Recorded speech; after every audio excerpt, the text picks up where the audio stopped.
Bueno, yo quisiera entrar directamente en el tema. Como todos conocemos, culminamos anoche, culminamos con gran ánimo, con gran entusiasmo. Y creo que podemos decir que Dios hizo grandes cosas. Algunas hermanas me decían en diferentes momentos, porque estuve aquí en diferentes horas, que fueron ministradas, confrontadas, fortalecidas, arrepentidas, redirigidas. Y en medio de todo eso que Dios estuvo haciendo, pues sabemos que el trabajo lo hizo el Espíritu de Dios en la medida en que tomaba la palabra expuesta y la aplicaba de forma personal a aquellas que estuvieron escuchando.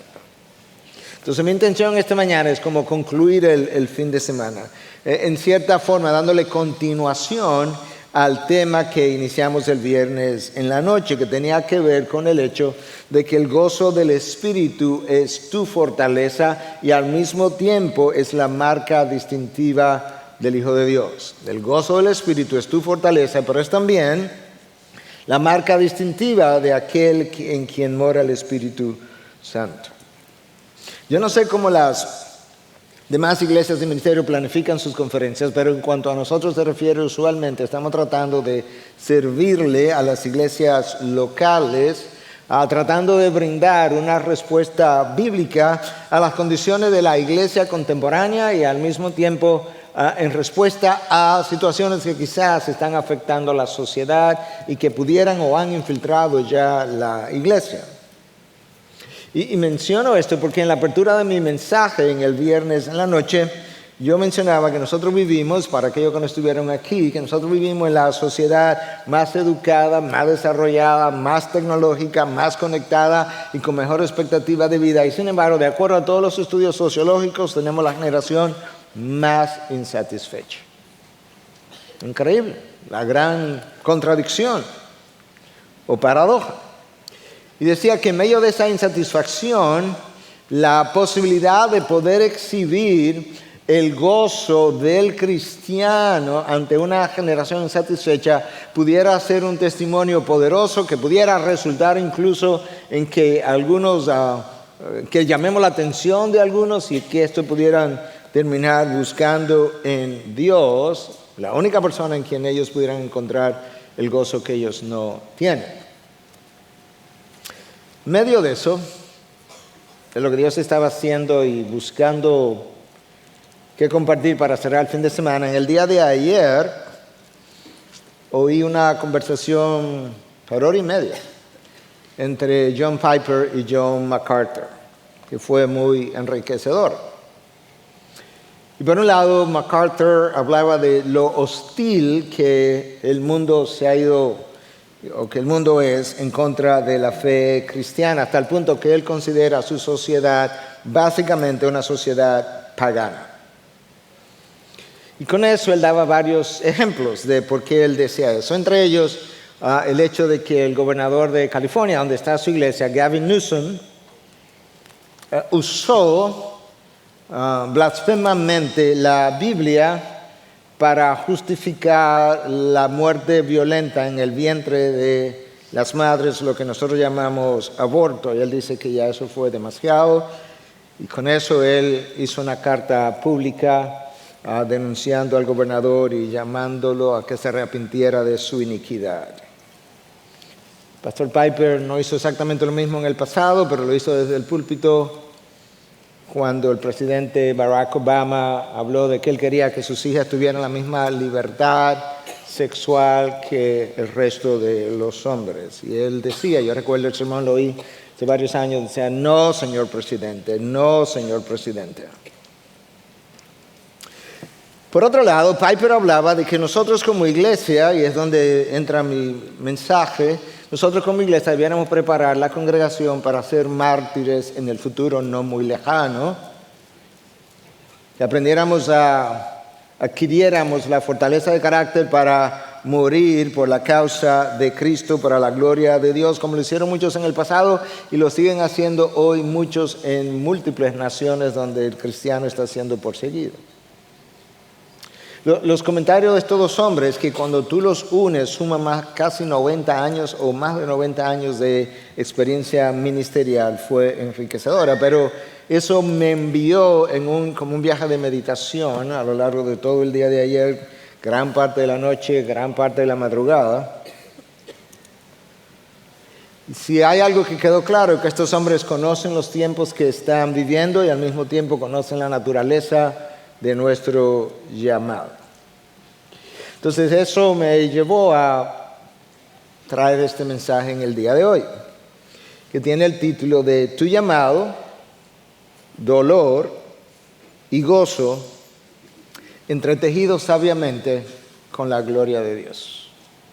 Tu llamado, tu dolor, tu gozo están sabiamente, es la palabra que se me quedó fuera, entretejidos con la gloria de Dios. Y ahí en ese título cada palabra cuenta. Llamado, dolor, gozo, gloria, entretejidos y sabiamente. Quisiera comenzar con explorar un poco la naturaleza de nuestro llamado. Escucha lo que dice Filipenses 1:29.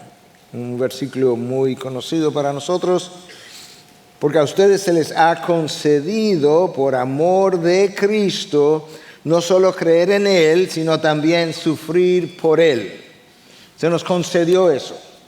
Se nos concedieron dos privilegios a la hora de llamarnos: creer en Cristo y sufrir por Cristo.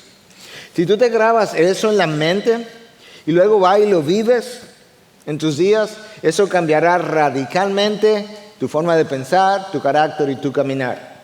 Que tú tienes dos privilegios concedidos por gracia. Uno es creer en Cristo y el otro es sufrir por Él. Yo quiero, comenzando este mensaje, ver de qué manera el apóstol Pablo entendió esto y cómo el entender la naturaleza de su llamado le permitió experimentar gozo en las peores circunstancias. Tú conoces que Pablo era un perseguidor de la iglesia. Pablo, en cierta medida, odiaba a los cristianos, los perseguía. Y un día en una de esas persecuciones iba camino a Damasco tratando de encontrar a algunos cristianos allá y traerlos a Jerusalén. Cristo se le aparece, Cristo le habla, le dice a Saulo, Saulo, ¿por qué me persigue? Y en ese encuentro, pues Saulo no solamente quedó convertido, sino que quedó ciego. Convertido y ciego. Dios entonces se le aparece a un discípulo que vivía en Damasco, para donde Pablo iba y donde terminó yendo, pero ya ciego, ya convertido, de nombre Ananías. Y entonces Ananías no quería ir, conocía a Pablo, conocía que era un perseguidor, un hombre peligroso, y Cristo tuvo que convencerlo para que fuera. Y estas fueron sus palabras. Versículo 15 de Hechos 9. Ve, el Señor dijo, ve, porque Él, Pablo, es mi instrumento escogido para llevar mi nombre en presencia de los gentiles, de los reyes y de los israelitas, porque yo le mostraré cuánto debe padecer por mi nombre. Pablo fue escogido para su salvación personal. Eso fue una elección que Dios hizo de él. Pablo fue escogido para la salvación de muchos más. Y Pablo fue escogido para sufrir por su causa. La elección soberana de sus instrumentos siempre ha sido la manera natural de Dios llevar a cabo la evangelización y transformación del mundo. Es una elección soberana. Es la forma natural de Dios llevar a cabo la evangelización y transformación del mundo a un alto precio a sus instrumentos. A un alto precio a sus instrumentos, que somos nosotros. Si no abrazas esa dimensión de tu llamado y de tu salvación, siempre estarás insatisfecho. La queja caracterizará tu vida. Siempre pensarás que la vida es injusta y con cierta frecuencia tendrá ciertas dudas del carácter fiel de nuestro Dios. Dios eligió a Pablo, pero Pablo no llenó una aplicación para esa posición. Pablo tampoco se ofreció voluntariamente. Dios hizo una elección soberana. Y de ahí en adelante Pablo sería, por unos años, el instrumento número 1 de nuestro Dios para llevar la palabra a gentiles, a reyes y aún al pueblo de Israel. Hermanos, del privilegio de creer el Evangelio, de proclamar el Evangelio, siempre viene acompañado del privilegio de sufrir por el Evangelio. Subraya la palabra privilegio, el privilegio de ser salvo por el Evangelio, creer el Evangelio, vivir el Evangelio, proclamar el Evangelio, viene acompañado del privilegio de sufrir por el Evangelio. Pablo lo entendió así, lo abrazó, lo vivió y lo disfrutó, porque tu llamado y tu gozo están entretejidos. El llamado de Dios nunca ha sido diferente, nunca ha sido diferente. Fue así en la vida de José. Se estuvo, una fuente judía habla de 12 años en la prisión, aunque eso no está claro, pero pudo haber sido. Fue así en la vida de Moisés, fue así en la vida de Daniel, fue así en la vida de Jesús, fue así en la vida de Pablo. Ahora, en todos ellos, su conocimiento de Dios le permitió sufrir bien. Y una de las cosas que yo quiero que tú te lleves hoy es que tu conocimiento de Dios determina cómo sufres. Porque como bien dice Paul Tripp, tú no solamente sufres lo que estás sufriendo, sino que tú también sufres la manera como estás sufriendo lo que estás sufriendo. ¿Se entendió? Unos dijeron que sí, otros dijeron que no, de manera que ahora no sé. Paul Tripp dice, yo creo que es muy sabio esto, que no solamente tú sufres lo que sufres, sino que tú también sufres la manera como sufres lo que estás sufriendo. Ahora se entendió. Ok, o sea que no todo el mundo sufre de la misma manera lo que ellos están sufriendo de la misma forma, pero no experimentando la misma cosa. Y eso es exactamente así en cada uno de nosotros. Tu conocimiento de Dios determina cómo sufres. Entonces, en medio de tu dolor y de la tribulación, tú necesitas conocer a Dios y no la razón de tu tribulación.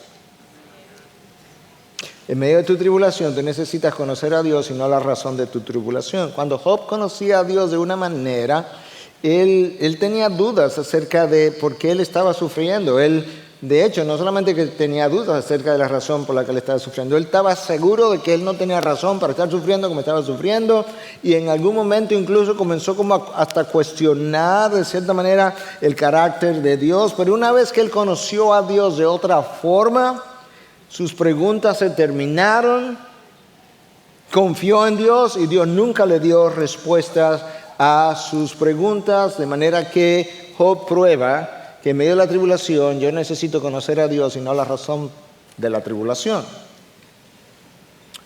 Nosotros tenemos un llamado al sufrimiento, eso está claro. Filipenses 1:29, se le ha concedido el privilegio de creer en Cristo y también el privilegio de sufrir por Él, pero de sufrir bien, de sufrir con propósito, y todavía más, ¿no? Sufrir bien, sufrir con propósito y sufrir gloriosamente.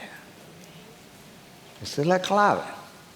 No vergonzosamente, no a manera de aceptación y derrota. No, gloriosamente, porque cuando nosotros sufrimos bien, ponemos de manifiesto el valor de la sangre derramada por nuestra salvación. Déjame decir eso otra vez. Cuando tú sufres bien, tú pones en despliegue el valor de la sangre que se derramó por tu salvación, y ahora tú sufres con gozo.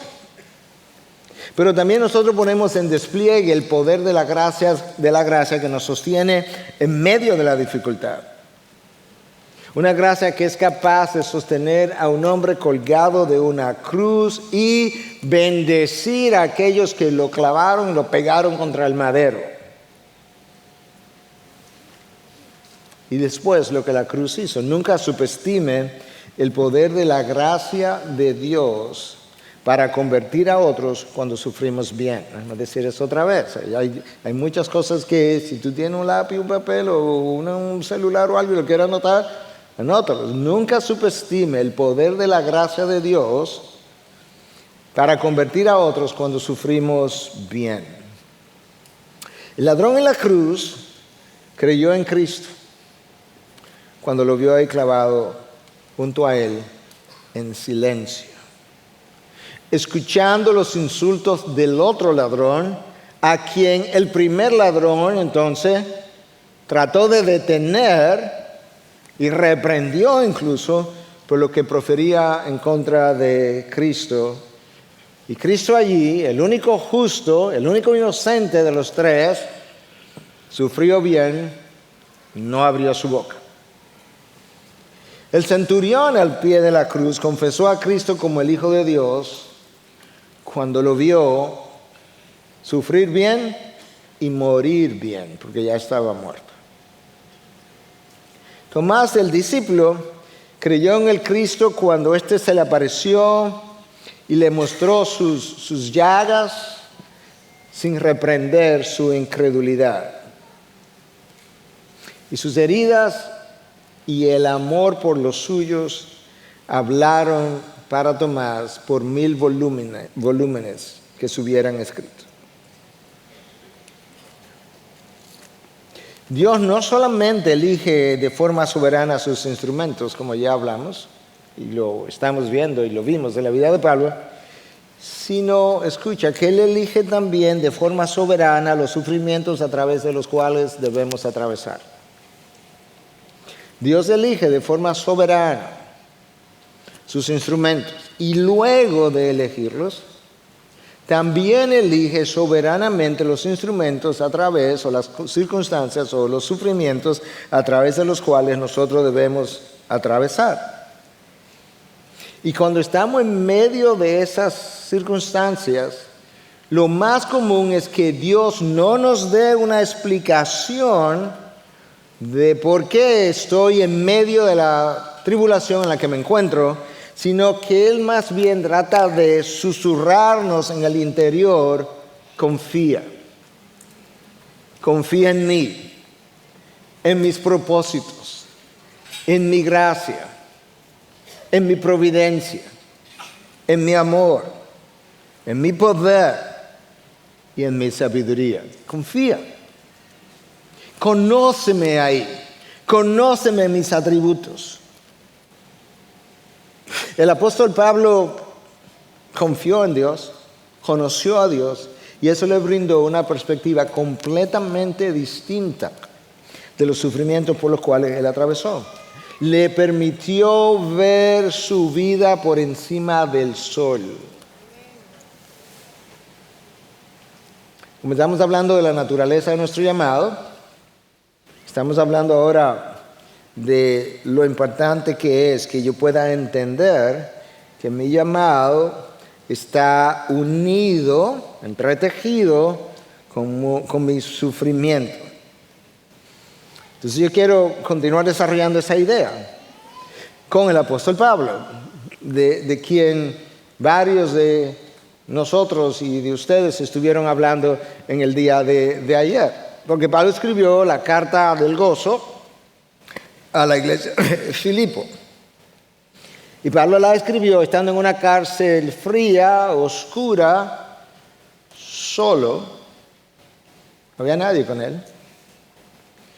Y Pablo, entendiendo que él estaba en aquel lugar, por designio de Dios, vio su prisión de una manera distinta. Y este texto que lo leyó Katy para las mujeres que estaban aquí, de Filipenses 1, del 12 al 14, es el que yo quiero volver a leer para explorar. Quiero que sepan, hermanos, que las circunstancias en que me he visto han redundado en un mayor progreso del Evangelio, de tal manera que mis prisiones por la causa de Cristo, mis prisiones por su causa, o sea, Él es que me tiene aquí, se han hecho notorias en toda la guardia pretoriana y a todos los demás. La mayoría de los hermanos, confiando en el Señor por causa de mis prisiones, tienen mucho más valor para hablar la palabra de Dios sin temor. Cuando Pablo habla de la circunstancia en la que yo me encuentro, en el contexto inmediato se estaba refiriendo a la prisión ahí en Roma, pero en sentido general se refiere a los sufrimientos, persecuciones, acusaciones y prisiones diferentes en las que él se encontraba por la causa del Evangelio, han tenido un efecto.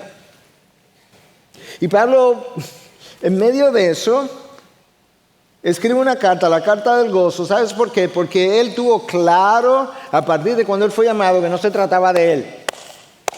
Si hubiese sido por él, hubiese continuado persiguiendo a la iglesia hasta entrar al infierno. Pero hermano, tampoco se trata de ti. Y tampoco se trata de mí. Mientras más pensemos que se trata de nosotros, más nos quejamos. Si tuviéramos un quejómetro para medirlo, asimismo el quejómetro registraría un alto índice de egocentrismo. Nuestras quejas revelan que estamos viviendo con la perspectiva del viejo hombre y no con la del nuevo hombre. Como Pablo supo que no se trataba de él, Pablo no se enfocaba en lo que a él le estaba pasando.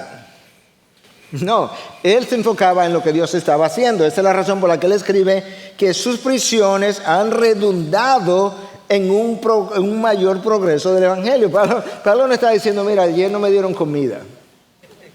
La cárcel no me la limpiaron, que dudo que lo hayan hecho. La cárcel huele mal. No, él estaba viendo otra cosa. Y es que esto está resultando en un mayor progreso del Evangelio. Hermanos, cuando nuestros ojos están sobre nosotros, cualquier dificultad o de sacrificio es un problema. La cosa más pequeña es un problema. Nos cambia el ánimo, nos irrita, nos descompone. Es más, me arruina el día. Y hablamos así, oye, yo iba tan bien y mira, oye lo que me dice, eso me arruinó el día. Te imaginas a Pablo en la prisión diciendo, oye, que le arruinó el día. Y yo aquí en esta prisión y me puedo mover y no me dan comida. Cuando mi mirada está en el reino de Dios, en medio de las peores circunstancias y de los mayores sacrificios, nosotros somos capaces de experimentar gozo porque de repente comenzamos a ver cosas que otros no pueden ver. Esto es lo que le está pasando a Pablo. Y cuando nosotros logramos verlo, ver la obra de Dios, ver el tapiz que Dios está entretejiendo, el gozo comienza a brotar en nosotros. Si nosotros pudieran ver que mi corazón sonríe, nosotros pudiéramos decir, ¿de qué se está sonriendo? Esa es la razón por la que Cristo, o mejor dicho, Pablo habló de una paz que transciende el entendimiento. Es que es inentendible que tú puedas estar en paz y gozoso en medio de las circunstancias en las cuales uno se encuentra. Ahora, resulta que uno pensaría que la prisión de Pablo iba a ser como un obstáculo para el avance del Evangelio. Eso es lo que sería como lo más natural. Pero el Evangelio seguía progresando. La fe cristiana es la paradoja más grande de todas. Recuerda que una paradoja no es una contradicción, es algo que en la superficie parece una contradicción, pero el análisis más profundo revela que no lo es. Simplemente es algo que parece. Entonces, mira la paradoja de la fe cristiana. El evangelio progresa y se expande cuando tú encarcelas al evangelista. No tiene sentido. La cárcel del evangelista le trae gozo. Y las tribulaciones de Pablo, el instrumento elegido por Dios, en vez de debilitar a los hermanos, de amedrentar a los hermanos y de alejar a los hermanos, fortaleció a los hermanos. Ese es un movimiento raro, la fe cristiana. Y lo es, ¿sabe por qué? Porque no es natural, es sobrenatural. Ahí es donde está su rareza, que como es sobrenatural, no hay otro como Él. La historia de nuestra fe es la historia de un movimiento que ha avanzado en medio de las peores tormentas y de los más terribles terremotos de la vida, hablando simbólicamente. Y ese es el problema, yo creo que el mundo de las tinieblas tiene, porque ¿qué tú haces con un movimiento que mientras tú más lo sacudes, más lo expande? Es como que tienes un saco de semilla, que mientras más lo sacudes, más las semillas se expanden y mayor es la cosecha. Y eso es como tu llamado, tu dolor, tu gozo, son sabiamente entretejidos con la gloria de Dios. Cuando tú tienes la perspectiva correcta, tú puedes ver tu sufrimiento y puedes ver que tu sufrimiento tiene propósito, tiene sentido, tiene significado y, como diría en inglés, it makes sense, hace razón, tiene razón. Filipenses 1:13, que yo lo leí. De tal manera que mis prisiones por la causa de Cristo se han hecho notorias en toda la guardia pretoriana y a todos los demás, como mencionaba Katy ayer a las hermanas. ¿Tú notaste lo que Pablo está diciendo? Que mis prisiones por la causa de Cristo se han hecho notorias. Ahora, no es de Pablo que se está hablando, es de la causa por la que Pablo está preso. Y Pablo dice, eso es maravilloso. O sea, que se esté hablando de que un prisionero romano, Pablo era romano, un prisionero romano, esté preso en una prisión romana a causa de un rabino judío, eso es extraordinario. Y toda la guardia pretoriana se enteró. Eso, uno piensa en la guardia pretoriana, que era como la guardia designada mayormente para cuidar el emperador, en este caso o el gobernador, pero todo lo que tenía que ver con el régimen, no eran 3 gatos, como decimos nosotros, eran 9,000 soldados. 9,000 soldados, los mejores pagados, con el mayor entrenamiento y con mayores responsabilidades. Ellos formaban parte de los guardaespaldas del César. Y las hermanas que estuvieron aquí escucharon cómo cada 6 a 8 horas había un guardia que era cambiado y era encadenado a Pablo. Me imagino un soldado encadenado a un prisionero, eso era lo más aburrido del mundo. No tenía nada que hacer. El prisionero estaba sentado y él estaba sentado. El prisionero se movía y él tenía que moverse con él porque estaban encadenados. Yo me imagino que cada prisionero, o cada soldado, aburrido, que no tenía nada que hacer, cuando comenzó a oír la historia de Pablo y de Cristo, estuvo fascinadamente entretenido, escuchando. Ahora, ¿tú quieres saber si los soldados del César se estaban convirtiendo? Tú lo único que tienes que hacer es, tú llegas al final de la carta de los Filipenses y tú lees el 4:22. Escucha, Pablo dice a la iglesia de Filipe, saluden a todos los santos en Cristo Jesús. Los hermanos que están conmigo, pero él estaba solo, no, ya no. Los hermanos que están conmigo los saludan. Todos los santos los saludan, especialmente los de la casa del César. ¿Tú quieres saber si la guardia se estaba convirtiendo? Yo estaba solo, el evangelio se esparció. Y ahora yo tengo santos conmigo, ellos le mandan saludos. Es un movimiento raro. Dios había enviado a Pablo a la cárcel, llenó de propósito y de significado sus cadenas, y Pablo pudo ver ese propósito. Hermanos, cuando tú no puedes ver o confiar en Dios en medio del dolor, cuando tú no puedes confiar en Dios en medio del dolor, comenzamos a quejarnos. ¿De qué? De sus tratos. A veces lo oímos en consejería. Pastor, yo sé, pero a veces me parece que esto no es justo. Sí, es injusto que a mí me toque esto. Porque yo veo a otros, sí, lo que pasa es que veo a otros que están, lo que tú entiendes, peor que tú, pero no veo a otros que verdaderamente están en condiciones de persecución y en cárceles. Cuando nuestros ojos están fijos en nosotros y no en sus propósitos, solamente podemos ver las cadenas, pero no su fruto. Las cadenas tienen fruto. Pablo lo vio.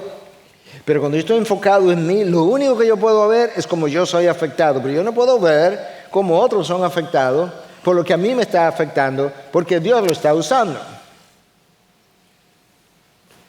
Cuando sabemos sufrir bien, muchas veces tus heridas físicas son usadas para sanar las heridas emocionales de otros.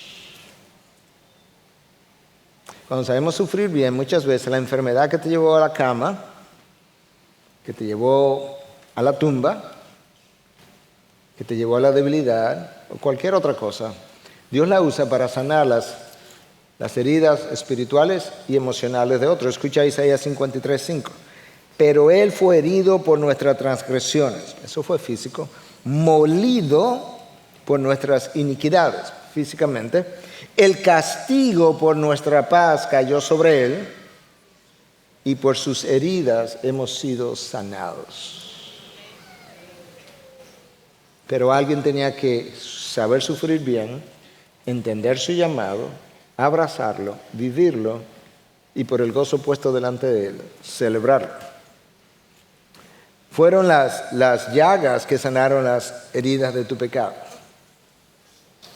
Fueron las llagas que sanaron las heridas de tu pecado. Cristo vino con ese llamado, sufrió con el privilegio, entendió el privilegio de sufrir durante su encarnación. Pero como abrazar tu llamado y conocer a Dios te permite ver lo que otros no ven, entonces Él pudo ver futurísticamente, y eso lo llenó de gozo, anticipó el gozo, glorificando al Padre, porque Él sabía que Dios estaba entretejiendo un tapiz extraordinario con todo eso que estaba ocurriendo. Es como si Jesús hubiese sido la aguja con la que Dios estaba entretejiendo el tapiz de la salvación. La pregunta es si tú estás dispuesto a ser herido corporalmente o emocionalmente con tal de que otros sanen espiritualmente. Con tal de que otros te observen, se maravillen de la gracia desplegada en ti en medio del dolor y del sufrimiento, no puedan explicarse la paz que tú tienes, que trasciende tu entendimiento y el de ellos, y que puedan ver esa sonrisa en ti de tal forma que le llamen la atención y tengan que preguntarte. Yo nunca voy a olvidar uno de mis últimos días en Estados Unidos haciendo una de mis últimas rondas en el hospital. Esta terapista que yo la veía siempre en el piso y nunca habíamos intercambiado conversación excepto hola, buen día, ¿cómo estás? Y quizá alguna información sobre un paciente. Ya yo estaba saliendo del piso y ella me llamó y me dice, doctor, ¿yo pudiera hacerle una pregunta? Y yo, sí, cómo no. Yo lo veo prácticamente todos los días venir y yo siempre lo veo de buen humor y con gozo haciendo su trabajo, algo que su rostro no reflejaba. Y me decía, ¿usted me pudiera decir cuál es la causa? Cristo en mí, mi esperanza de gloria. Cristo en mí y mi esperanza de gloria. Oye lo que Dios hizo. Dios encadenó a Pablo y desencadenó la palabra. Encadenó a Pablo y desencadenó la palabra. Pablo no podía moverse, pero la palabra no podía detenerse. Y eso es lo raro de la fe cristiana. Pero Pablo sabía que su propósito en esta vida no era tener la libertad para moverme. Hermano, nosotros nos bajamos de un caballo y nos subimos en otro caballo. Bajémonos de todos esos caballos. Pablo sabía, mi propósito en la vida no consiste en la libertad para moverme, porque su vida no se trataba de él, sino que el propósito de su vida tenía que ver con la expansión del Evangelio. Y por consiguiente, cada vez que él veía el Evangelio expandirse al costo que fuera, él estaba cumpliendo su propósito y la gracia de Dios le permitía experimentar el gozo de Dios. Hermanos, Pablo llegó a sacrificar todas sus necesidades, todos sus deseos, todas sus aspiraciones, toda su libertad y toda su diversión en el altar del Evangelio. Cristo también. Y lo ha hecho cada hombre que Dios ha usado, mujer, para marcar su generación. Déjame decir eso otra vez. Pablo llegó a sacrificar todas sus necesidades, todos sus deseos, todas sus aspiraciones, toda su libertad y toda su diversión en el altar del Evangelio. Cristo hizo lo mismo, porque Pablo vivió por el Evangelio y vivió para el Evangelio. Y eso lo llevó a sufrir bien. Hermanos, Dios ha tenido un solo hijo, o sea, legal, legítimo, natural, Jesús. Pero como decía alguien, nunca ha tenido un solo hijo sin sufrimiento. Entiende esto, que cuando yo sufro, o tú necesitas el sufrimiento para seguir formando la imagen de Cristo en ti, o el reino de los cielos, la causa del Evangelio, necesita tu sufrimiento, o las dos cosas. Cristo no necesitaba el sufrimiento para formar la imagen que ya él tenía, pero el reino de los cielos lo necesitaba. La causa del Evangelio lo necesitaba. Y cuando otros te ven sufrir bien, la manera como tú sufres fortalece su fe. Escucha lo que dice Filipenses 14, ya lo leímos. La mayoría de los hermanos, confiando en el Señor por causa de mis prisiones, sus prisiones lo llevaron a confiar en el Señor, tienen mucho más valor para hablar la palabra de Dios sin temor. Uno pensaría todo lo opuesto. Pusieron a Pablo en prisión, el instrumento elegido de Dios. Imagínate si yo salgo ahora a evangelizar, ¿qué no me van a hacer a mí? Porque yo no tengo la gracia que Pablo tenía sobre él y él está en prisión. No, pero resulta que el Pablo estar en prisión resultó que los hermanos fueran fortalecidos para hablar, para no callar, con más valor y sin temor lo que era la palabra de Dios. ¿Por causa de qué? De mis prisiones. Alguien va a tener que caer preso para que eso ocurra. Quizás anterior a las prisiones de Pablo, estos hermanos no se habían visto en la necesidad o precariedad suficiente y quizás no habían tenido la obligación o oportunidad de ejercitar su fe. Pero las prisiones de Pablo llevaron a sus seguidores a una mayor confianza en Dios. ¿Sabe por qué? Claro, ellos no tenían forma de sacar a Pablo de ahí, que no fuera a orar. Y si Dios no lo iba a sacar de la prisión, como quiera tenían que orar para que Dios le diera la gracia para morir en prisión. Pero era lo único que tenía. Yo sé que eres fuerte, decía la canción, yo sé que lo puedes hacer, pero aun si tú dices que no, it is well with my soul, está bien con mi alma. Él sabe lo que está haciendo, él sabe lo que está entretejiendo. En medio de una amenaza real,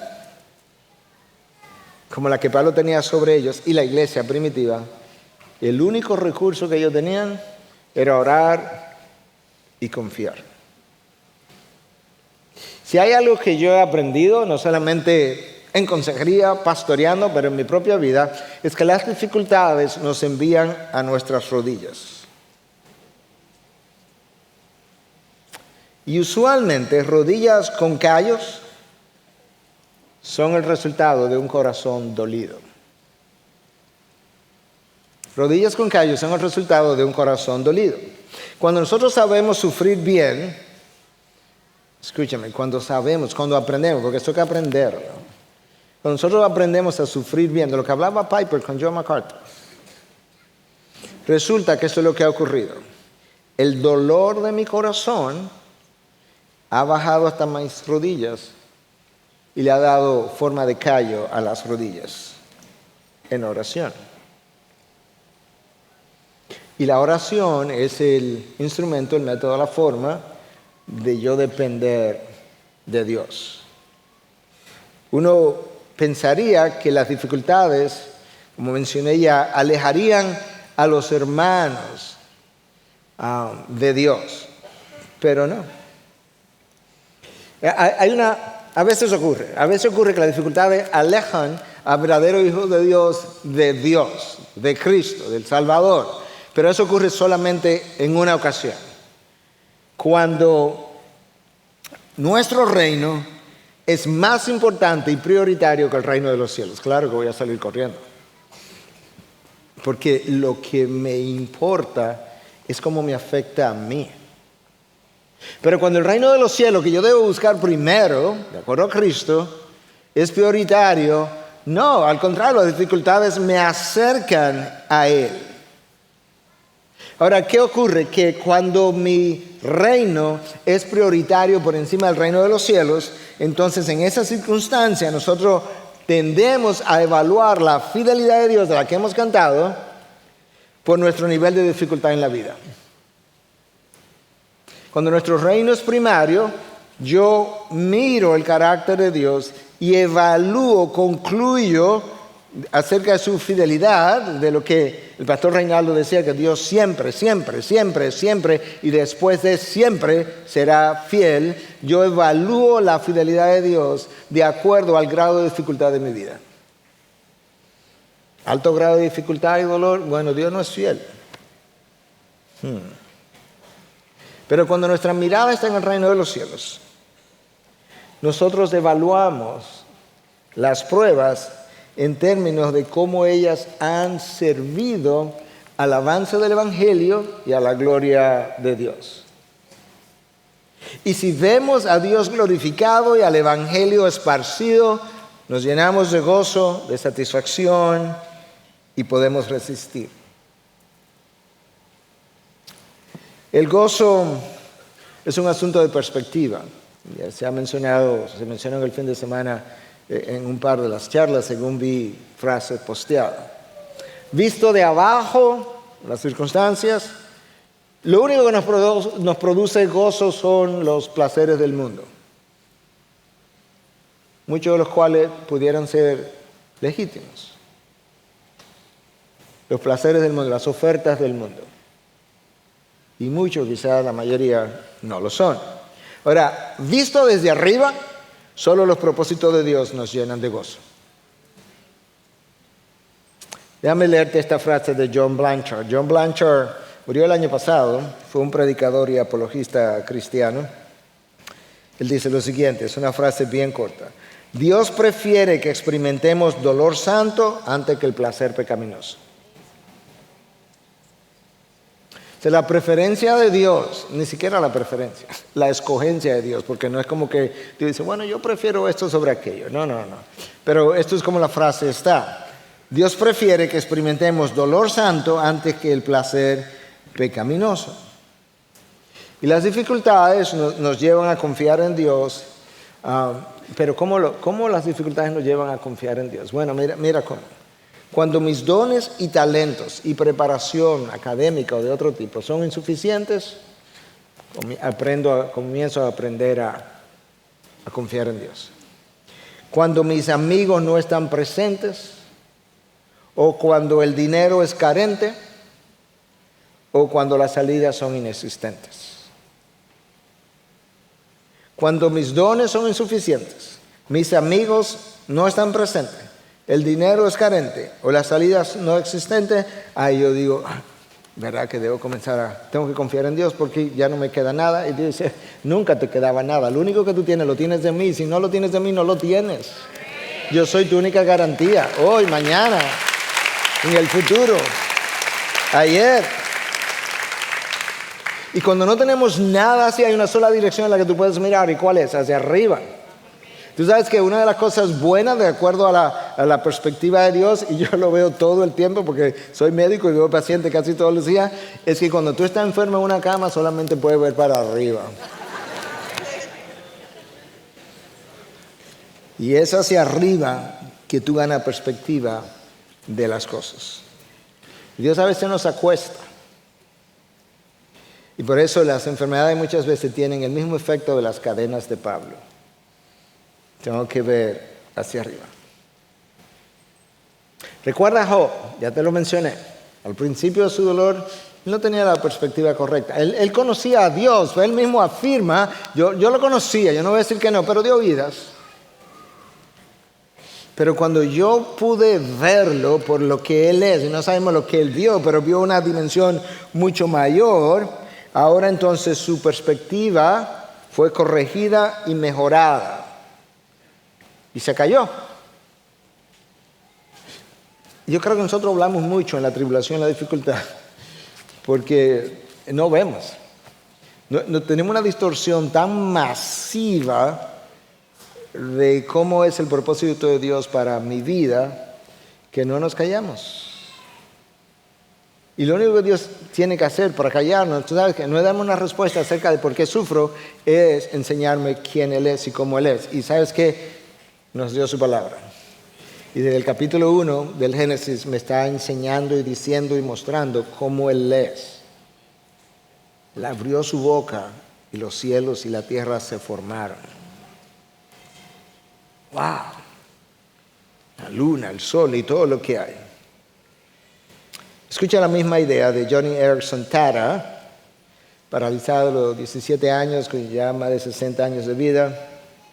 Ella dice que, o nos recuerda, que lo que más nos ayuda a atravesar por el sufrimiento es una visión correcta de nuestro Dios. Fíjate que, yo creo que ella ha estado mirando para arriba mucho tiempo. Obviamente no siempre ha estado en cama, pero creo que ha estado encamada mucho tiempo. Y muchas veces nosotros creemos que lo que necesitamos es una esperanza en la próxima vida. ¿Y sabes qué? Sí, necesitamos eso. La palabra habla de eso, de manera que no estoy diciendo que no. Pero eso a veces se dificulta. Se dificulta porque todavía como hay ojos humanos no han visto ni oídos han oído. Eso a nosotros como que no nos llena de mucha fe, de mucha garantía, porque yo no tengo forma de imaginarme cómo es eso. Pero en realidad, lo que cambia mi manera de sufrir, lo que cambia mi manera de atravesar la vida, lo que cambia mi manera de relacionarme con otros, lo que me da la fortaleza para yo resistir en cualquier circunstancia donde Dios me haya puesto, en cualquier nación, cualquier ministerio, en cualquier iglesia, en cualquier matrimonio, en cualquier familia, es el conocimiento de Dios. Eso es. Y la razón por la que una visión correcta de Dios nos permite tener una visión correcta, o mejor dicho, una visión correcta de Dios me permite tener una visión correcta del resto del rompecabezas hasta donde humanamente es posible. Yo les he mencionado en otras ocasiones, algunos lo habrán oído, otros no, otros se lo habrán olvidado, pero yo recuerdo cuando vivíamos en Estados Unidos y Katy me insistía que yo necesitaba lente y obviamente yo decía que no. Claro que yo veía bien, yo podía manejar. Hasta que fuimos a chequear la vista y cuando me pusieron, lentes y yo pude ver y dije, oh, wow, las hojas de los árboles tienen bordes. Porque todo era como así nublado y bueno, así es que nosotros vemos las circunstancias de la vida. Escucha, Pablo, una observación más. La mayoría de los hermanos, confiando en el Señor, tuvieron mucho más valor para hablar la palabra de Dios sin temor. Entonces, ya mencioné brevemente, Dios usa nuestro sufrimiento para fortalecer la fe de otros. Otros se fortalecen emocionalmente si te ven sufriendo bien, porque si te ven sufriendo mal, probablemente jamás querrán pasar por la misma circunstancia por la que tú estás pasando. Pero déjame decirte algo más. Cuando Pablo termina de escribir Filipenses, está hablando de que hay santos con él, y yo te mencioné, probablemente probablemente no, él lo dice, lo de la casa del César te saludan. Y ahora él tenía gente con la quien él podía compartir su sufrimiento. Pero también tenía gente en la iglesia de Filipo, donde probablemente estaban orando por él. Y esa es la razón por la que Pablo, cuando escribe a los Filipenses en 1:7, escucha lo que él dice. Filipenses 1, versículo 7. Es justo que yo sienta esto acerca de todos ustedes, porque los llevo en el corazón, pues tanto en mis prisiones como en la defensa y confirmación del Evangelio, todos ustedes son participantes conmigo de la gracia. El dolor no fue diseñado para llevarlo en privado. Hermanos, si te alejas para sufrir en privado lo que estás sufriendo, estás viviendo en contra de lo que Dios diseñó. Y eso no te puede acarrear nada bueno. El dolor fue diseñado para sufrirlo en comunidad. Por eso que Pablo dice que ustedes han participado conmigo de mis prisiones. Pues tanto en mis prisiones como en la defensa y confirmación del Evangelio, todos ustedes son participantes conmigo. Pablo, pero ellos no están presos. No, pero ellos participan conmigo cuando me escuchan, cuando saben de mí, cuando oran por mí, cuando esperan que yo salga. Y ellos están ahí participando de mi dolor. Y cuando ellos veían a Pablo soportar todo esto, él pensó, si él puede, yo puedo. Esa es la idea del capítulo 11 del libro de Hebreos. La idea de hacer esta lista larga de héroes de la fe en el libro de Hebreos es uno solo, es animarme, estimularme a que yo pueda ver como otros lo hicieron, viendo las promesas, ¿verdad? Desde lejos, saludándolas, y cómo ellos fueron incluso perseguidos, algunos fueron hasta cortados, aserrados en dos, y el Espíritu entonces los sostuvo, y estos fueron hombres y mujeres que Dios dice que el mundo no era digno de tenerlos y por eso Él se los llevó. Porque las vidas de aquellos que han sufrido bien tienen algo inspirador y nos mueven a querer imitarlos. El dolor, hermanos, frecuentemente trae lágrimas a los ojos, tú lo sabes. Y las lágrimas tienen la propiedad, cuando están en tus ojos, de nublar tu visión. Excepto cuando esas lágrimas son el fruto de sufrir en las manos de Dios, en cuyo caso las lágrimas nos dan una mejor percepción de las cosas. Las lágrimas naturalmente bloquean mi visión, te empañan, tú lo has visto. Pero resulta que hay otras lágrimas que mientras bloquean la visión física, amplían la visión espiritual y nos dan una mejor percepción de las cosas. Y por eso decía alguien que a veces podemos ver más a través de una lágrima que a través de un telescopio. Y Dios usa las lágrimas. Antes yo solía de no querer llorar en el púlpito. Ahora, en buen dominicano, no me importa. Cuando yo estaba cuidando mi apariencia era que me importaban. Pero yo sé que Dios usa las lágrimas porque sabes que nosotros tendemos a tener un corazón duro y la dureza de corazón nos impide tener la apreciación correcta de las cosas. Pero las lágrimas ablandan nuestros corazones.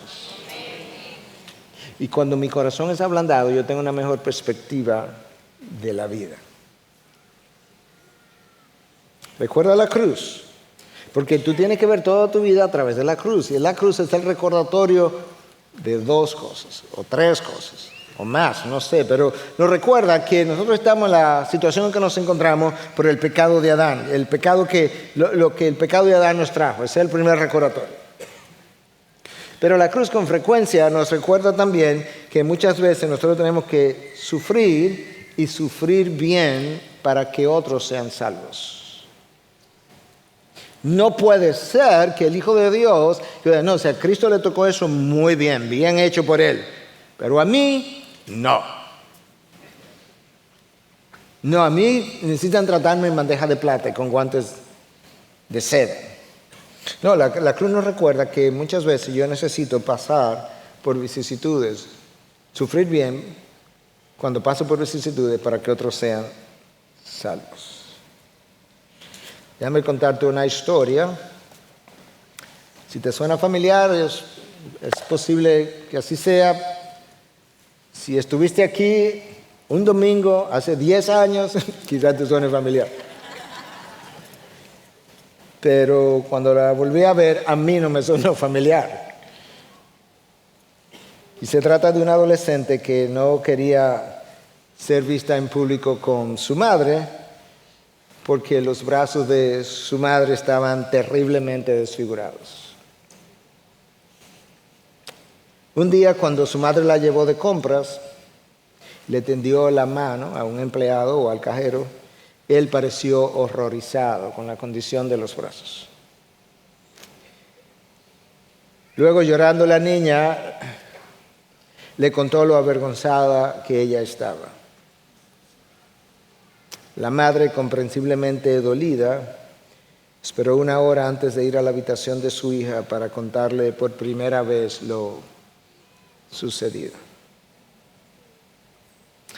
Cuando eras una bebé, me desperté con una casa en llamas. Tu habitación era un infierno.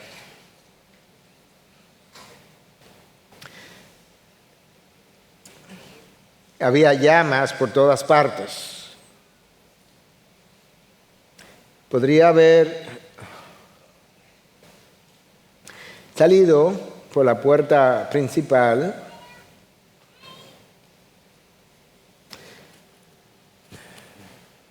pero decidí que prefería morir contigo que dejarte morir sola.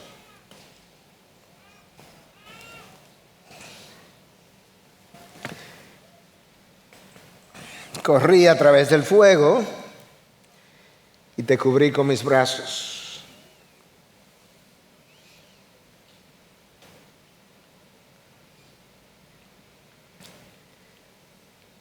Luego regresé a través de las llamas.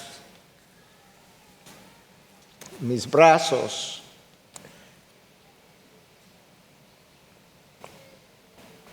ardían.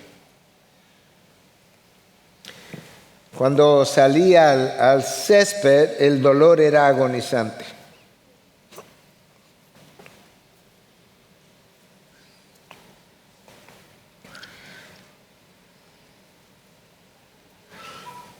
Pero cuando te miré, medio del dolor, lo único que pude hacer fue alegrarme con dolor, que las llamas no te habían tocado.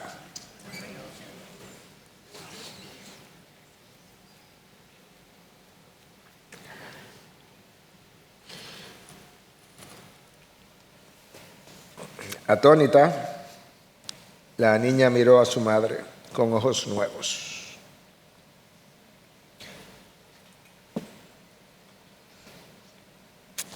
Llorando de vergüenza y gratitud, besó las manos y los brazos dañados de su madre.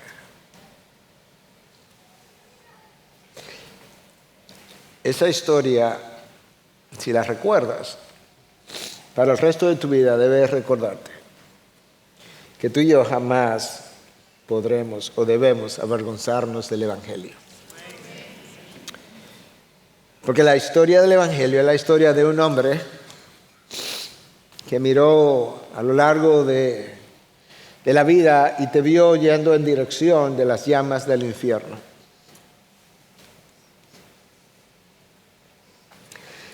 Donde te ibas a quemar. Y ese hombre decidió dejar su gloria. Descendió del cielo. Se encarnó, se hizo hombre, fue a la cruz.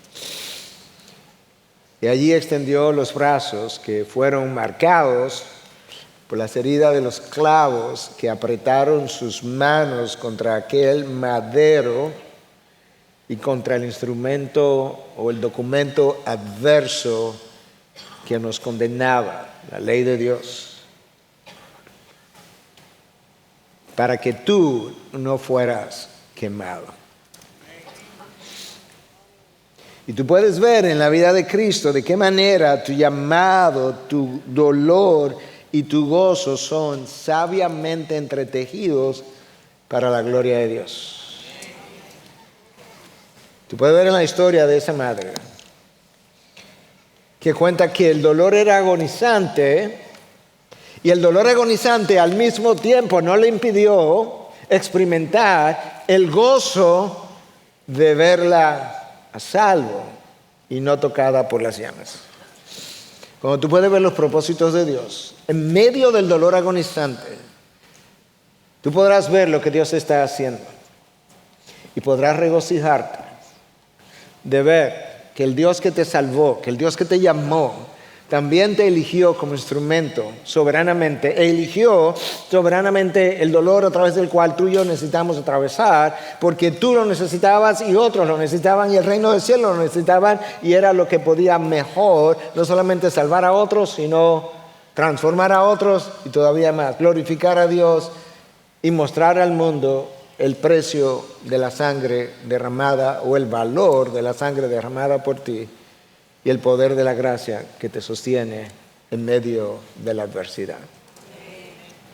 Padre, gracias. Gracias por Cristo, gracias por su cruz. Gracias que Él nos muestra de qué manera podemos abrazar nuestro llamado, de qué manera nuestro llamado ha sido intrínsecamente vinculado a un llamado de dolor también, pero un dolor que no es sordo, que no es un dolor sin propósito, es un dolor lleno de sentido, de significado, de resultados y aún de gozo. Cuando nosotros finalmente nos olvidamos de nuestro reino, nos enfocamos en el tuyo y podemos ver lo que tú haces a cada paso, con cada experiencia que vista desde afuera, oída desde afuera, pudiera estar diciendo gloria, y a Dios gloria, y a Dios gloria.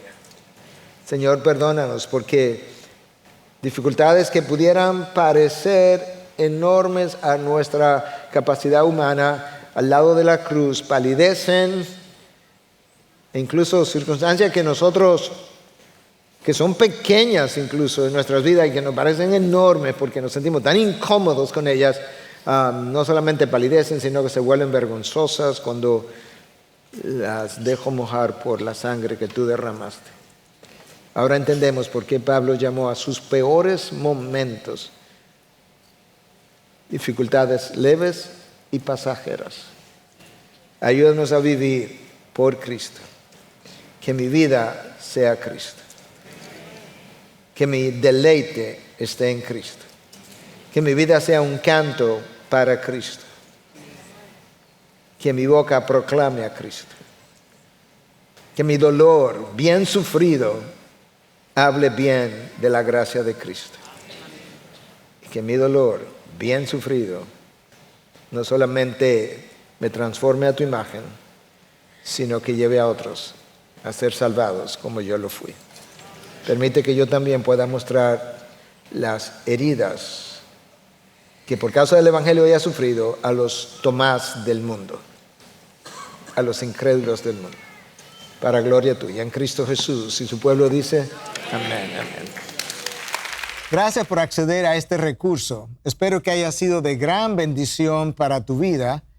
Te sugiero que te suscribas a este canal de forma que tú puedas recibir notificación la próxima vez que hayamos subido un nuevo recurso que pueda servirte de instrucción y bendición.